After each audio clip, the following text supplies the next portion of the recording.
সারা দেশে শিশুদেরকে হামের টিকা না দেওয়ার ফলে বিগত ইমিডিয়েট দুটি সরকারের জীবন বিনাশী ব্যর্থতা মনে হয় ক্ষমাহীন অপরাধ।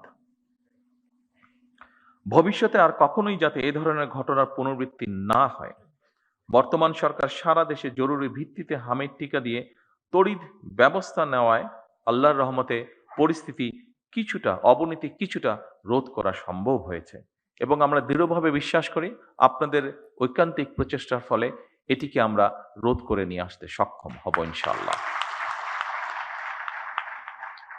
এবং এই জন্য আমরা যেই রোধটি করতে পেরেছি, হঠাৎই সমস্যাটি থেকে শিশুদেরকে রক্ষা করতে পেরেছি, এই জন্য আমি সারা দেশের সকল চিকিৎসক এবং স্বাস্থ্যকর্মী সহ আপনাদের সকলকে সরকারের পক্ষ থেকে আন্তরিক ধন্যবাদ জানাতে চাই।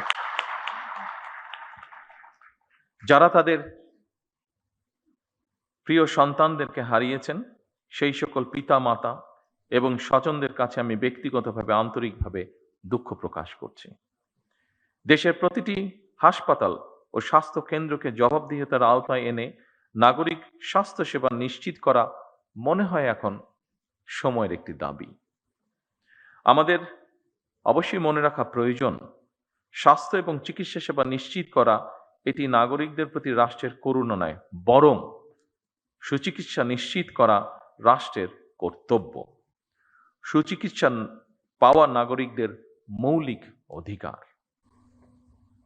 সুধীবৃন্দ, বর্তমানে সরকার শীঘ্রই একটি সমন্বিত হেলথ কার্ড চালু করতে পরিকল্পনা গ্রহণ করেছে, যার মাধ্যমে দেশের প্রতিটি নাগরিকের স্বাস্থ্য তথ্য ডিজিটালি সংরক্ষিত থাকবে।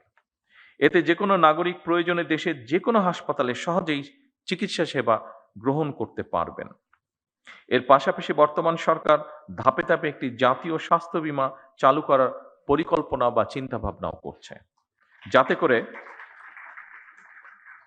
যাতে করে নাগরিক চিকিৎসা ব্যয়ের কারণে যে কোনো নাগরিক চিকিৎসা ব্যয়ের কারণে আর্থিকভাবে ক্ষতিগ্রস্ত না হন। আমাদের লক্ষ্য উপজেলা স্বাস্থ্য কমপ্লেক্সগুলোকে আরো উন্নত করা, প্রয়োজনীয় জনবল নিশ্চিত করা এবং প্রযুক্তির মাধ্যমে স্বাস্থ্যসেবা আরো সহজ ও কার্যকর করা।